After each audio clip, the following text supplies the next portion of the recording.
everyone. Welcome to a new episode of Carolyn Talks. This is a podcast / YouTube channel where I, your host, Carolyn Hines, film critic and journalist, talk to film creatives around the world about their work, the industry, and what inspires them. And today, I'm actually very happy for the guests that I have today because one of them is writer and director Areel Abu Bakar, who I previously interviewed, but through written format for his first feature film, on GERAN, which is in English, SILAT WARRIORS, Deed of Death, which I had a blast watching because I love action films, and this one was very heavily action oriented, and it focused on Silat, which is a Malaysian martial arts form, and that is also featured very heavily in the film we'll be discussing today, Walid. And for Walid, we have the lead actor, Megat Sharizal, to join us to talk about the film. So I'm very happy to have both of you to talk to me today.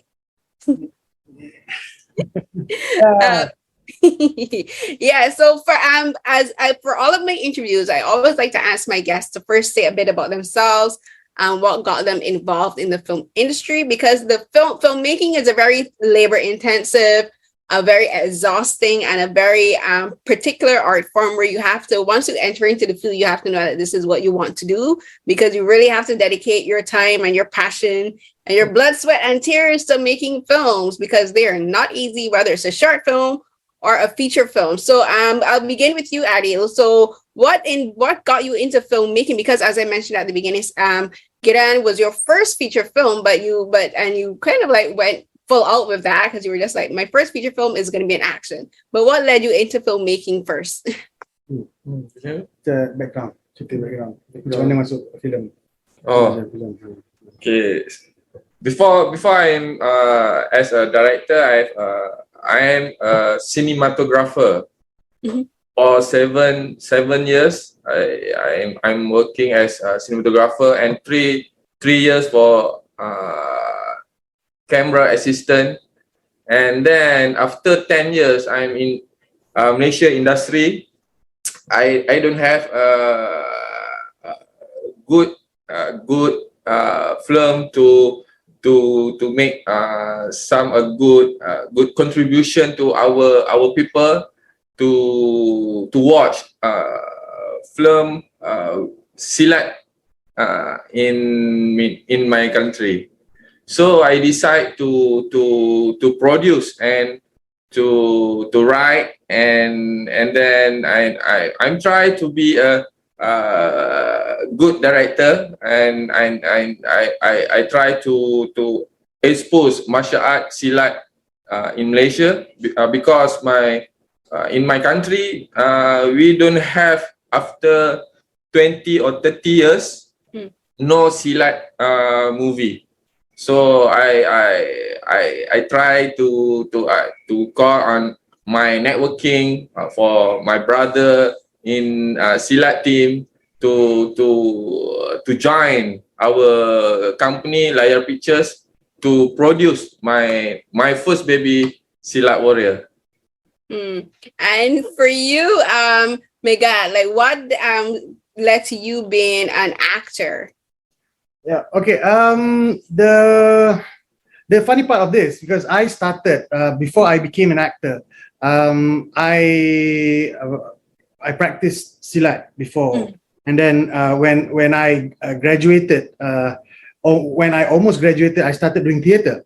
And then when I started doing theater, which was in my early 20s, then I kind of left Silat. I didn't practice it for quite a while. I focused on acting, and then from theater led to some TV work, some film works, and after a few years from acting, I proceeded to start directing, and then after directing, I started to open my own company, and where I've also have produced and also acted and directed for TV.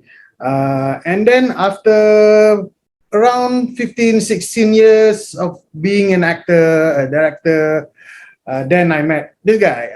When he was doing a GERAN, actually we've never bumped into each other in the industry, because it's quite big. So and they needed they've actually started shooting when I got the call, and because his AD at the time knew that I have SILAT background.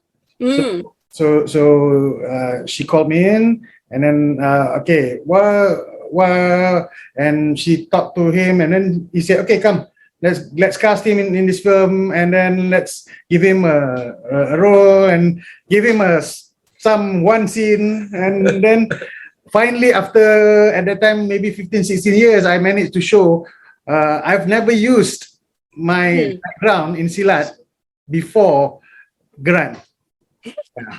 Right.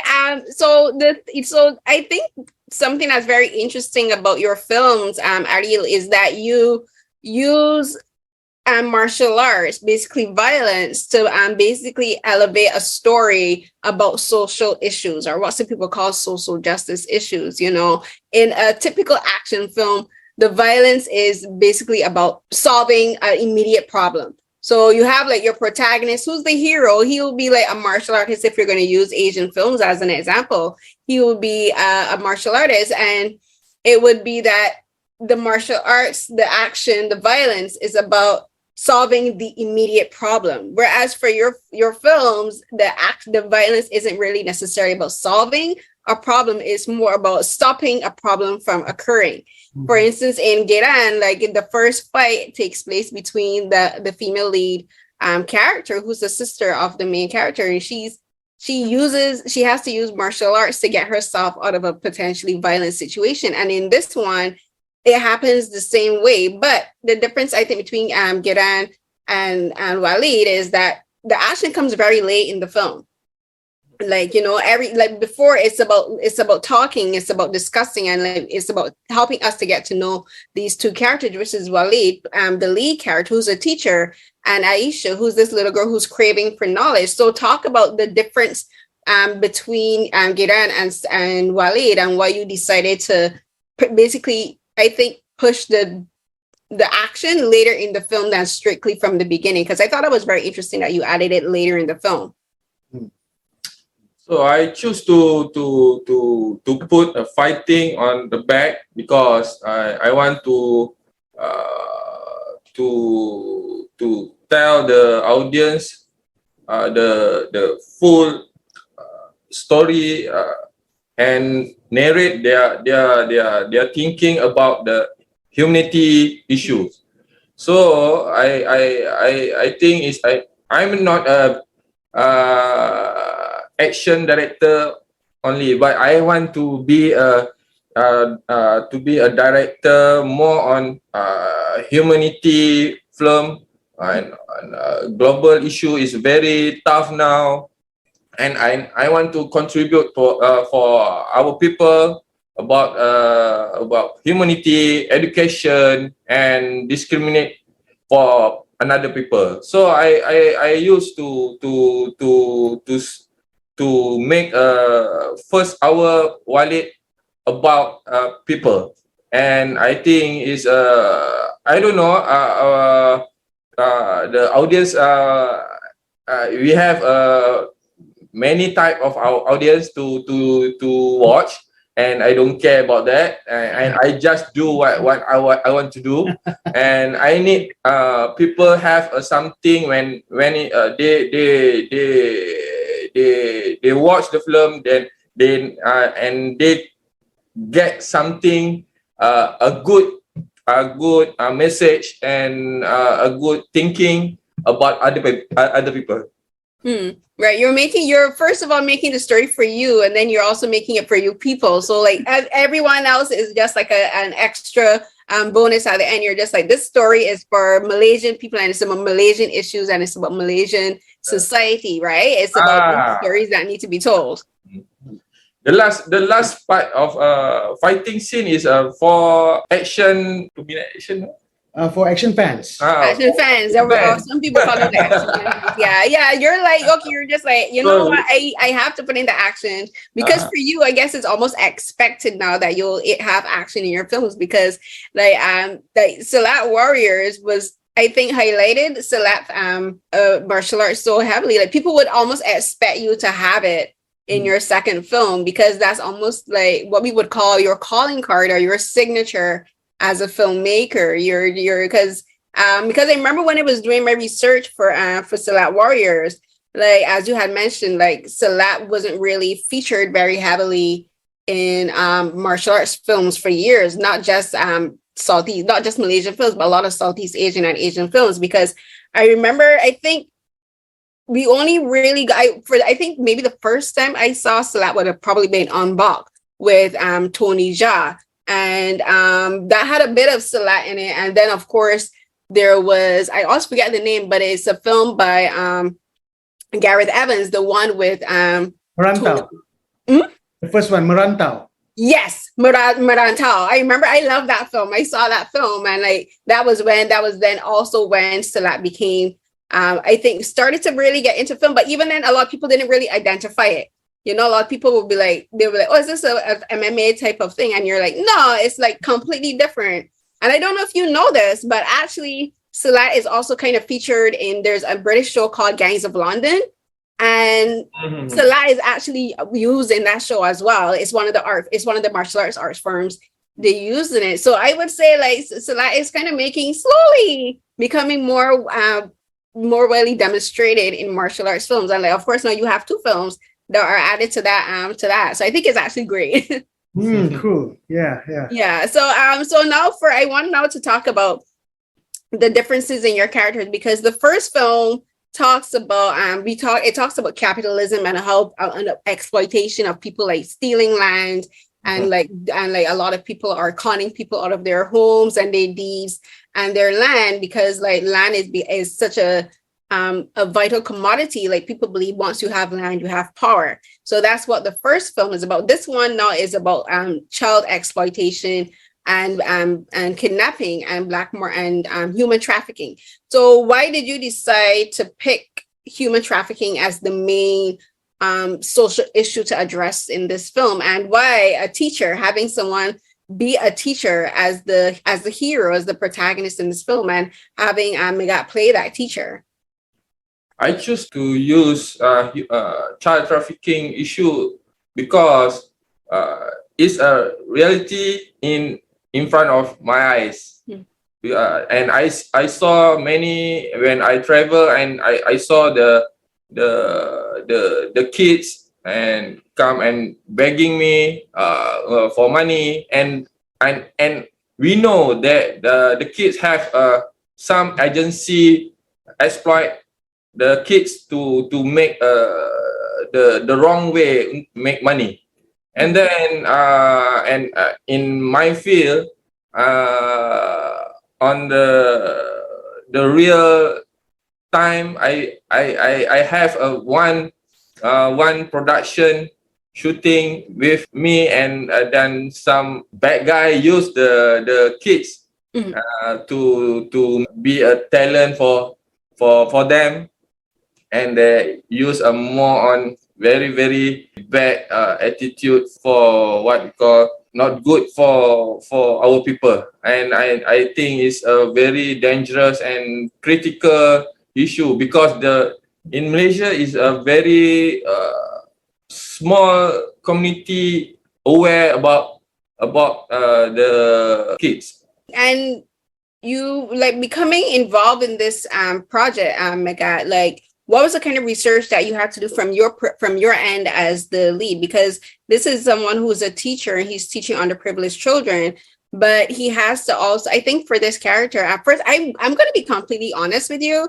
At first, I kind of was like suspicious of him, because like the way the film is kind of set up is just like, I think it's about being aware of the people around you, because you have to like be, I think it's for everyone to be aware of children, you know, the protecting of children. And like, you know, there's a saying that goes, it takes a village to raise kids. And like the film talks about that. It's about all of these adults around these kids being aware of them. You know, like if one goes missing, you're supposed to notice, because everyone in the village knows all of these children. You know, you'll be like, I noticed this one kid is missing. And a lot of that has to do with adults wanting to be aware. So, and for a teacher is supposed to know all of their students, and they're supposed to get to know the home lives of their students and like what's going on with them. So for you, what kind of research did you do for playing this character? Because you not only have to do research about being a teacher, but also I think being a child advocate, because I think that's something you have to consciously think about. Yeah. Well, the challenge for me being Walid was because I'm not a father myself, but I have nephews and nieces. So I do spend a lot of time with them, and I do watch, and I do see how the parents raise them, and how concerned my brothers and sisters for my nephews and nieces' education. And this is things that I think, because I come from a middle class background, so it's so different how these kids are treated. And then when I go to the suburban areas, it's so different. So these are things that I needed to look at, and how, especially how the public and how people perceive these undocumented children. So generally, they're not really positive views for these kids. So a lot of people don't really care about them. There's always there's that one scene in the stall, which the old guy really happens. And I think those are the things that I think I needed to know, which I think it helped where I had friends who does community services, and they spent time with all these children. They know these children, they do all these so-called bad things, not without any particular reason. So I think I have to put myself in a fatherly way of thinking, Right. approach that's number one. And then number two, that's where the teacher comes in, which like I said, I mean, I sometimes teach acting also to kids, so that helps how you approach kids. That's how what my approach was. But somehow to know to approach, I have to view these actors, these kids, as actually how they are not privileged kids. So these are the kind of things that I need to watch, to see, to research, how to make this character very believable, to make him care about everyone, and also actually just put, I needed to put a reason for him to why he needed to do, why he needed to be there. Walid is actually an outsider. He doesn't speak the dialect of the area. He's among the only one who speaks differently. Right. He comes in there.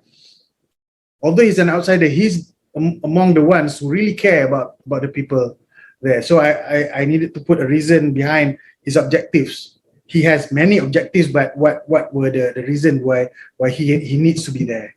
Yeah. Right.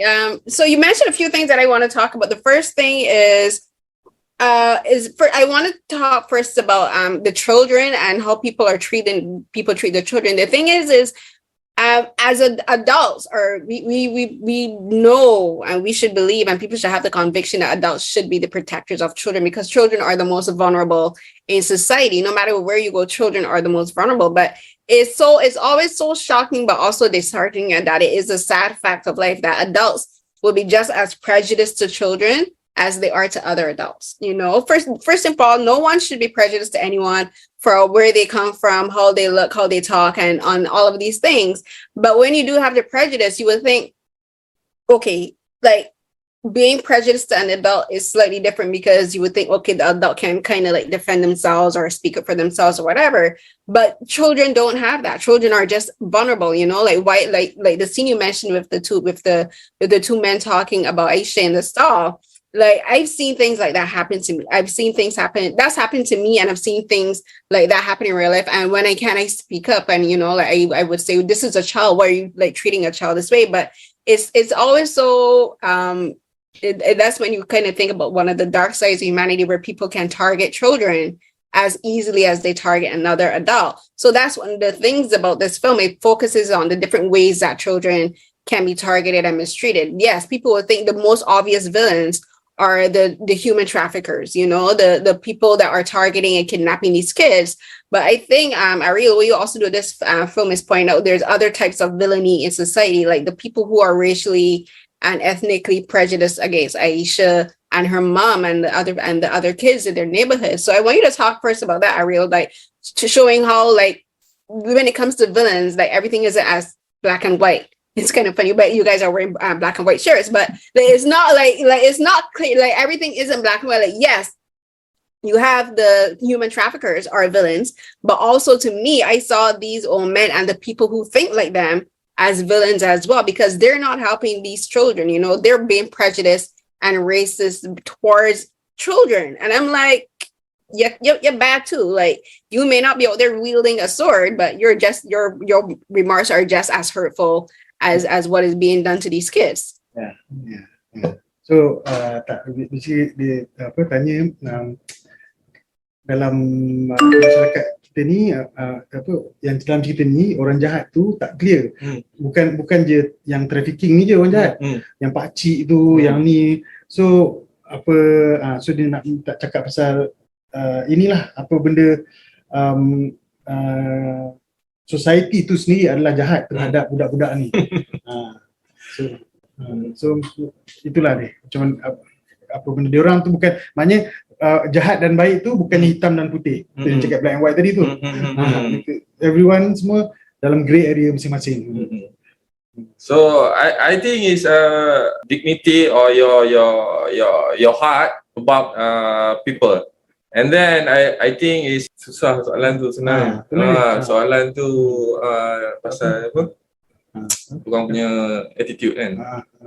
So but I think what you're talking about while he's thinking. Well, he's thinking, you can answer yes. I think what you're saying is true, because I think everyone, there's no clear bad guy here in Walid. So yes, for the film we show that the human traffickers are bad guy, but if you notice, even one of the traffickers was he wanted to fight Pak Ku because he himself has a stake at the end. So although he's a human trafficker, he's also a father.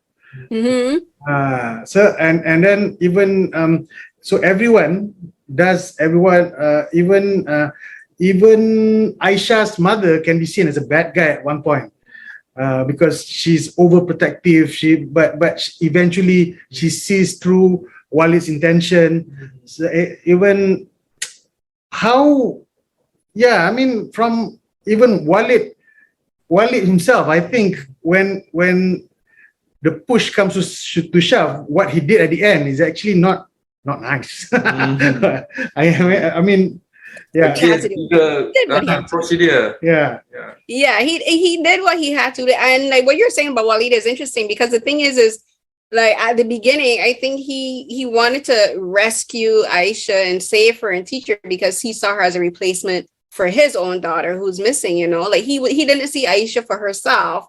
You know, he wasn't interested in her for herself. He was just like, oh, I'm missing my daughter, so here's a replacement. So in a way, that's not bad, but it's also a way of not acknowledging her as an independent person, you know, and not acknowledging her for being herself, because she could feel like you're used as a replacement for someone is not a nice feeling. So that's a way that she would feel bad, and he unconsciously was doing that to her at the beginning. But he did get to eventually realize Aisha is Aisha, my daughter is my daughter, you know. So you have to learn how to separate how to separate his feelings with regards to that.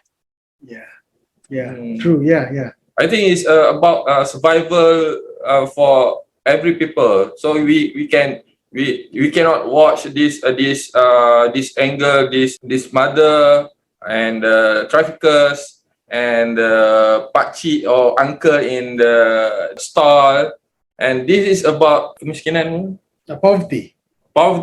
Right. So it's all about money and desak hidup.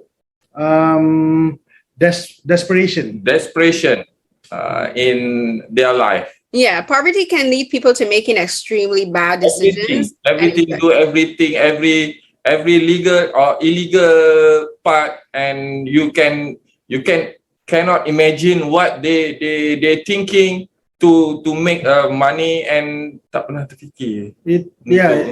Sometimes just out of desperation, people do things out of unmanageable things. No, it's true, because, and again, this is, I guess, like I mentioned capitalism, but it's talking about, because a lot of this is tied into capital, because capitalism has affected every country, every corner of the world, every aspect of society and culture.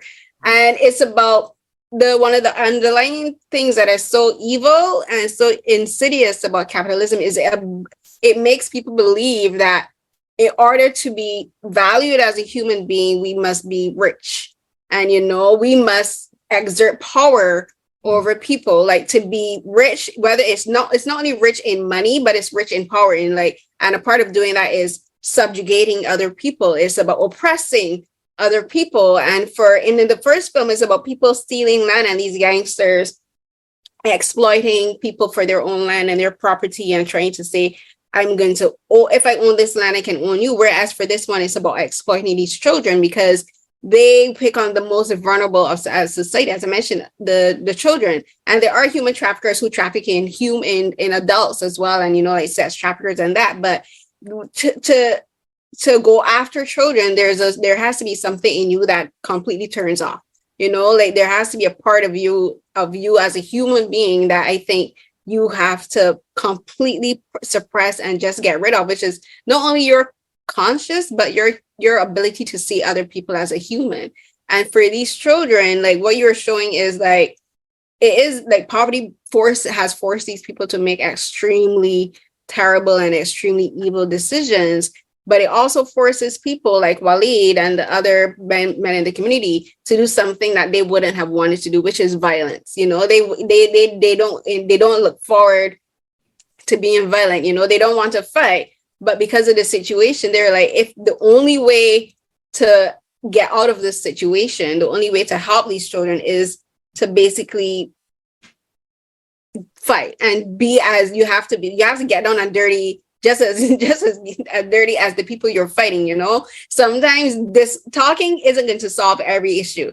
You like debating is not going to solve every issue. And I think that's something that your films are about, is about showing that when at the end of the day, sometimes the best way to solve a problem is to fight.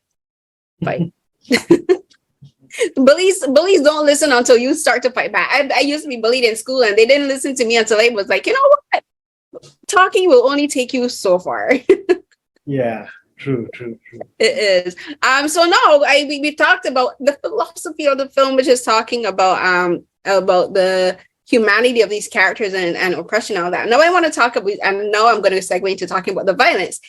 The fight sequence, there's one particular fight sequence in this film that I think is almost an hour long. Why? Why, Areel? Why did you make such a long fight sequence? Because it's extremely hard to choreograph and to execute. But why did you think it was important to have a fight sequence this long in this film? Because fighting is not fighting human trafficking never ending until now. Mm-hmm. So I choose to express the fighting when I have a power to destroy our traffickers, all traffickers in the world. I used to be a terrible and very aggressive to fight them very hard. Right. Yeah.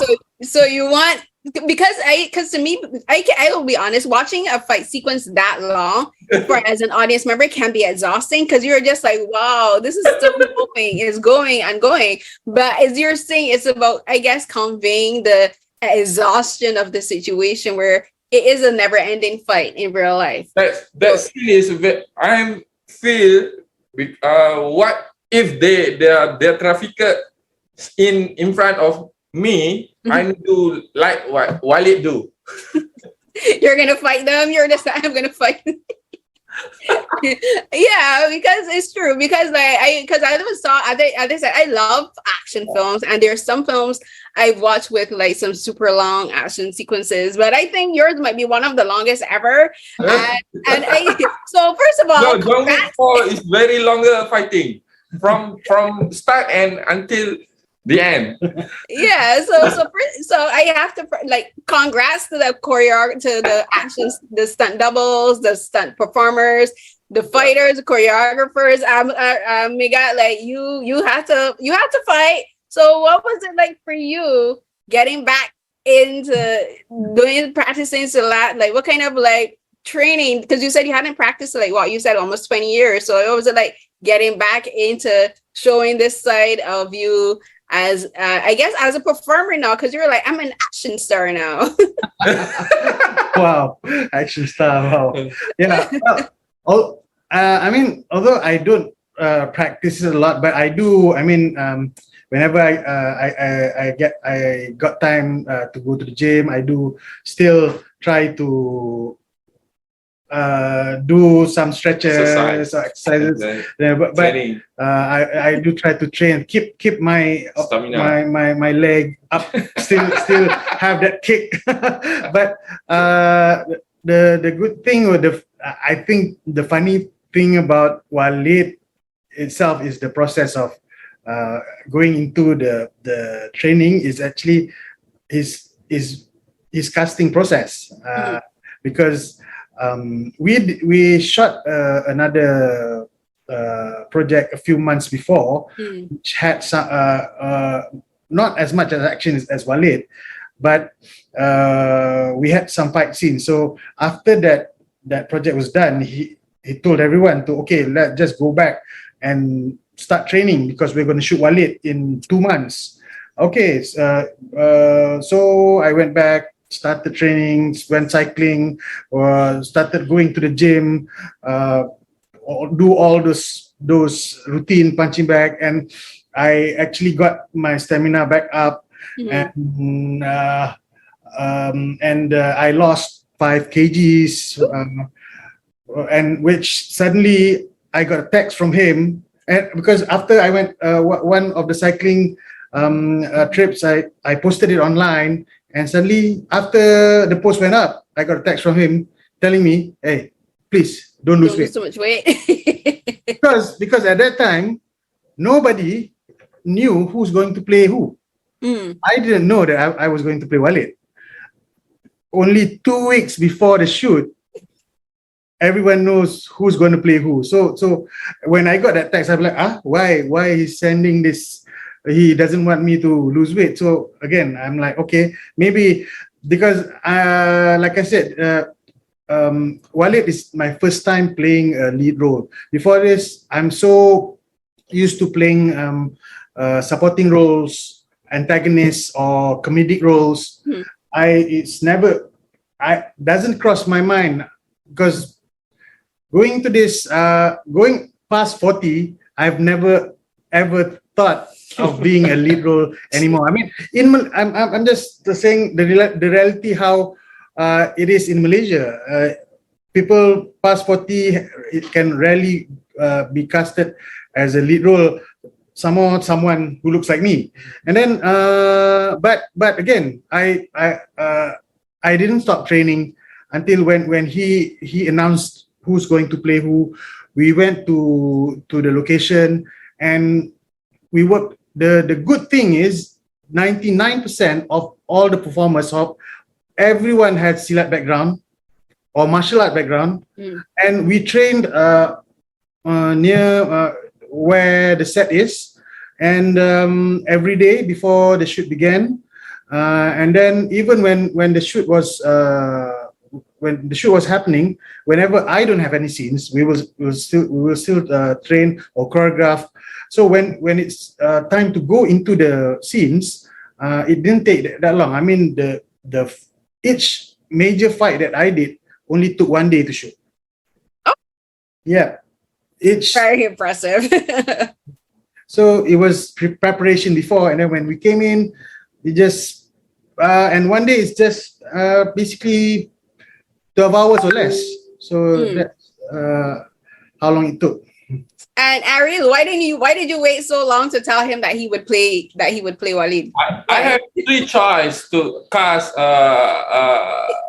to play as Walid.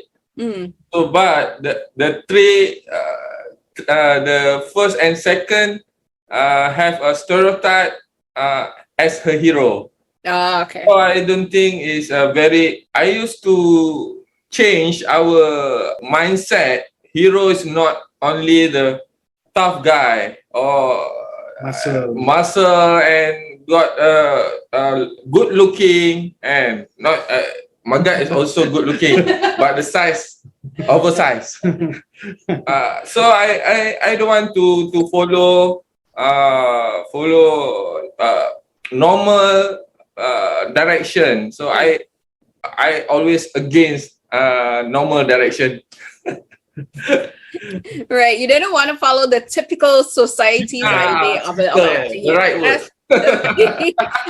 And I understand that, because it's about anybody can be a hero, you know, as long as you gather up the courage to be a hero. Like, you are a hero, and it doesn't only have to do with fighting, as you said. Like, fighting was the last resort, but it's about standing up for people, you know, speaking out, like, as Walid did. Like for Aisha, he was speaking out against those men being racist towards her, being prejudiced towards her, but also he's also a hero for those kids. You know, he's teaching them how to read. He's giving them knowledge, and knowledge is power. So that's being a hero too. I always say teachers are a special breed, because everyone isn't called to be a teacher. Being a teacher is not easy.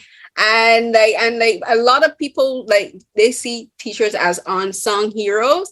So I understand, like, needing to cast someone like Megat, because like you're trying to show that anyone has the capability to be a hero, as long as they have the courage to step up. True. Yeah. And one of the other things that you mentioned, the casting, Megat, where, like, you said, like, over like 90% of everyone had either a SILAT or martial arts background. And I remember I read that when I was doing my research for GERAN before, because like SILAT used to be taught at the schools, and is taught as like is a very common activity for people to learn in Malaysia at very young ages. So I think that's just such a special thing, where you're like, as part of our culture, like, we're taught this martial arts, this art form as a part of our culture. But another thing about the film, Areel, that you did for both GERAN and for this, is that you cast people who are basically novice actors. You know, like, this is their first time on screen, and you're basically giving these people an opportunity to enter into an industry that they would have never necessarily thought of entering.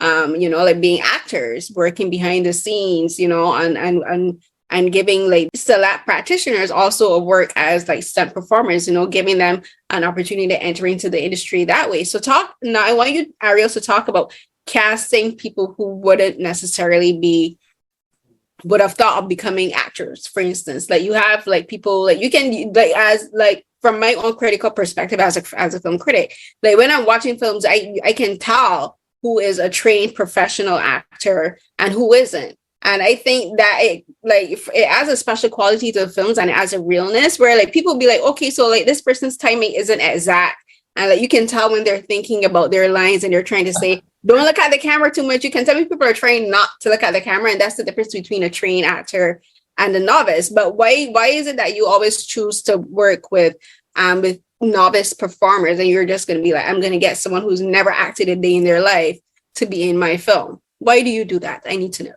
I love to give opportunity for another people don't have chance to involve in our industry.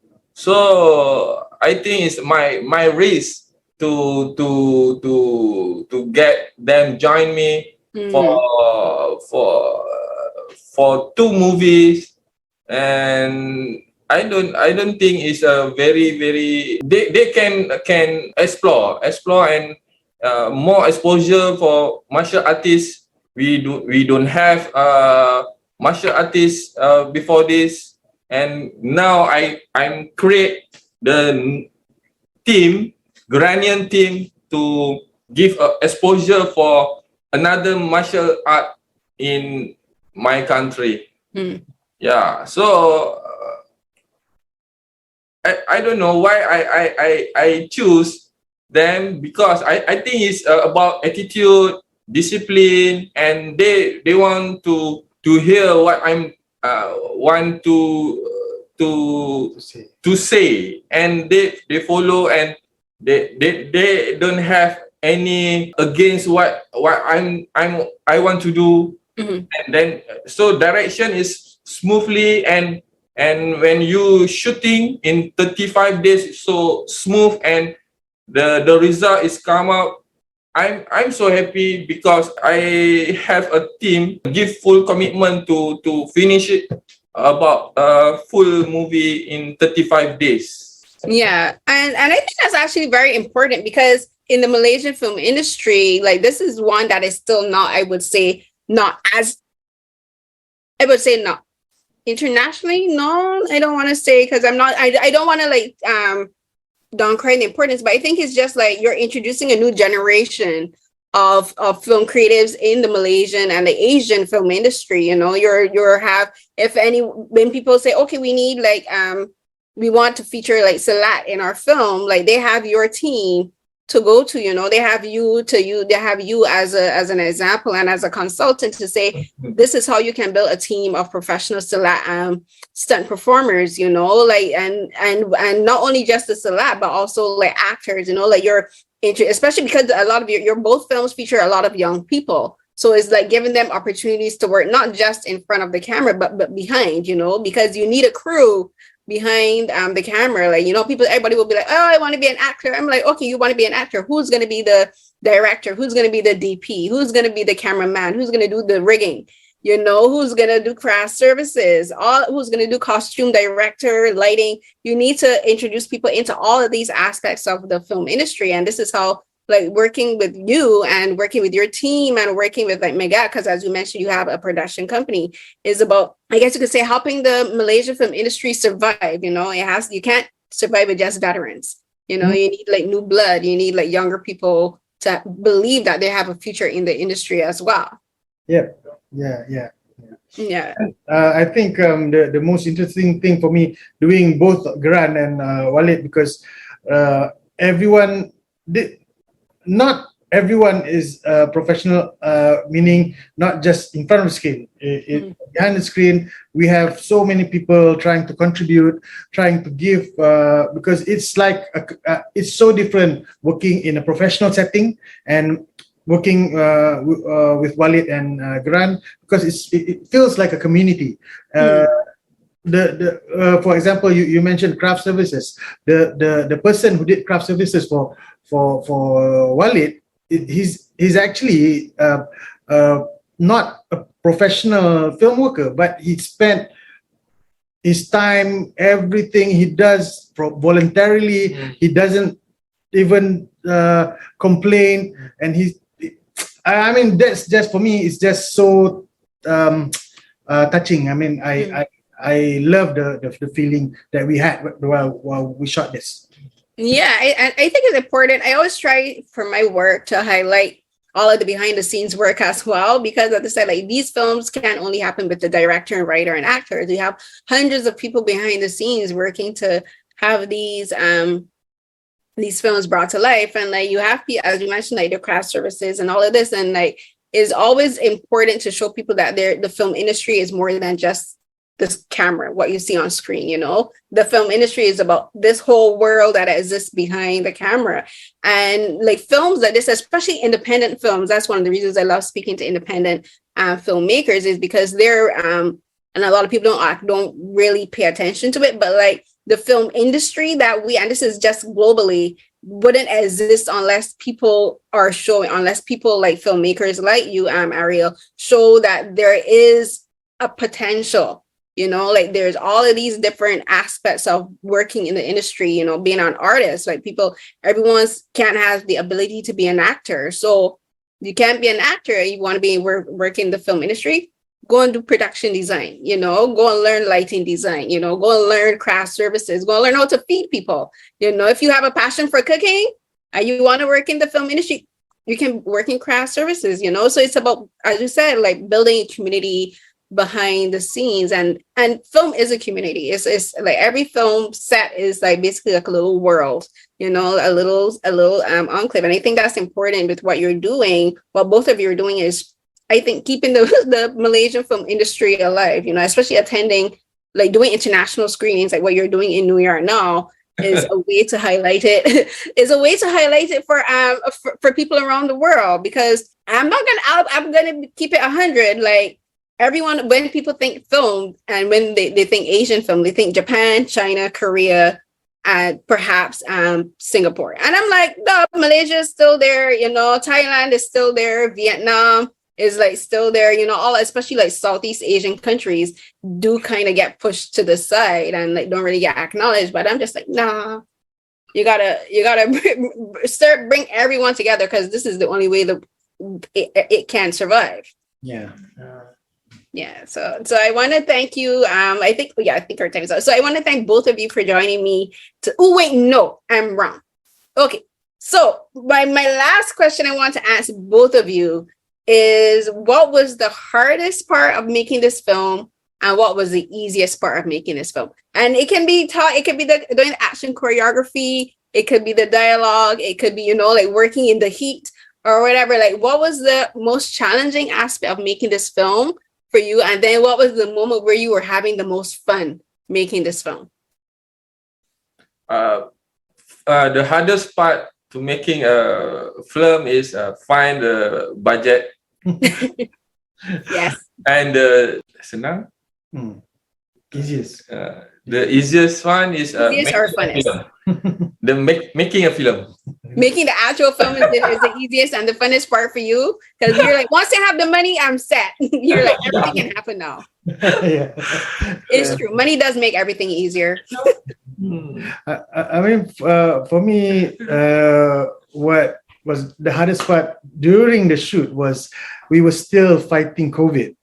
So while doing the fight scenes, I mean, it's funny because we've already done all the dramatic parts. We were fine, but when I got to my fighting scenes, suddenly one day I found out that I was positive. And I had to quarantine for 5 days, and then while they continued on shooting, and then came back on set still having some still feeling sick. I mean, I was already negative, but still feeling sick and trying to continue the fight scenes while still feeling a bit sick. So that's the hardest part during the shoot. But the easiest part is playing Walid. I mean, it's just, I think I didn't skip a beat. I mean, when he named the cast, I was like, oh, okay, this is my chance. This is my shot. I think that's, I didn't have any doubt at all. I'm going to jump to the role without question and do as best as I can. You're like, this is my moment to be the leader. Yes. You're like, seize the moment. Yes. Yeah. Again, thank you so much, both of you, for talking with me. I wish I could have done it in person in New York. I'll get to New York one day. But thank you so much. Yeah. Or maybe Malaysia, because one of my dreams is to go to like different Southeast Asian countries, partly for the view, but mostly for the food. You can ask my agent now. Yes, I would be like, So definitely once I do make it down to Malaysia, I'm gonna speak it into being. Once I make it down to Malaysia, I'll definitely give you guys a look, see and a shout. Sure. Thanks so much, and congratulations on the film and showing you, it Kelly. internationally. Thank you. Thank you so Thanks. thank you for having us. Yeah. Thanks. So everyone, that was another episode of Carolyn Talks. And today I was joined by writer and director Areel Abu Bakar and lead actor Megat Sharizal to talk about their film Walid, which is Areel's second feature-length film. His first feature film is GERAN, also titled SILAT WARRIORS, Deed of Death. That I did that one. The interview that I did for that one was a written interview, so I'll post the link for that in the description box as well, and my review for the film as well.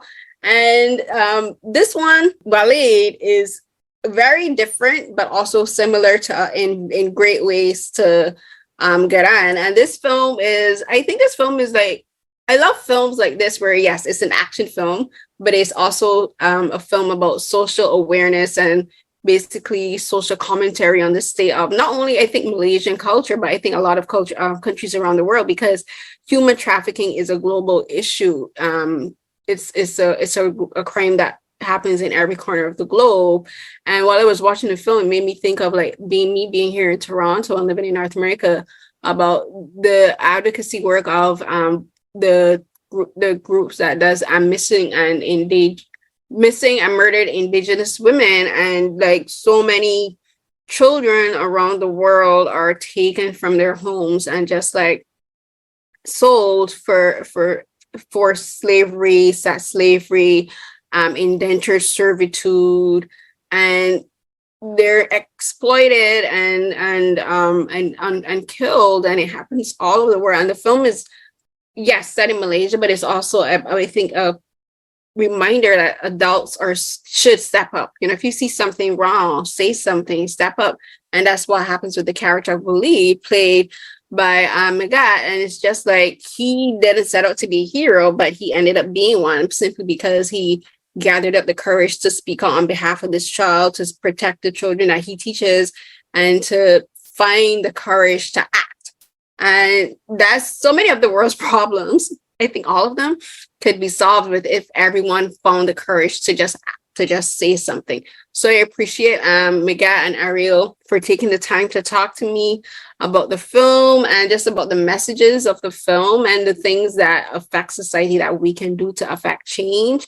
And I wish both of them, the entire team, his agent Iman To, all the success, and I can't wait to see what Areel does next, because I want to see where he does with SILAT, because as we mentioned in the interview, this film has an almost hour-long action sequence, and if he ever does that in another film, like, kudos to him and his team. Like, that's amazing. It was exhausting to watch, but like, I'm just watching it. Imagine having to do it.